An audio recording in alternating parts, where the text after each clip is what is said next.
Hausawa kan ce, inda ranka ka sha kallo, wannan zamani yakan zo mana da abubuwan kallo da yawa na ban mamaki da na ban al'ajabi, inda wasu abubuwan ma sukan zo ba mu taɓa jin su ba, sai a wannan zamani namu. Cikin haka ne muka yi kacari da abin al'ajabin da ya faru a garin Kano ta dabatin bingiwa, yaro ko da me ka zo an fika. Aiko dai muna gab da yadda da wannan kirari nasu. Don kuwa a satin da ya gabata ne aka sace kuɗin sadaki a garin na Kano ana cikin ɗaurin aure.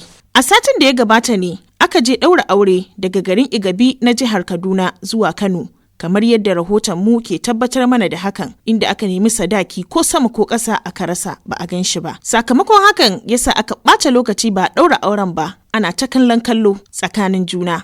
Amma daga bisani aka ga wannan kuɗi a cikin babbar rigar waliyin amarya, inda dai wannan kuɗi abin da bamu sani ba kafa suka yi, yayin da dai shi wannan waliyin amarya ya ce bai sanya aka yi suka shiga wannan ajihu nashi ba. A nan dai aka kori wannan waliyi zuwa waje, inda aka kira kanin shi don ya zama daga cikon waliyan amarya. Wannan lamari ya faru ne a garin Kano a wata anguwa da ake kira Kurna.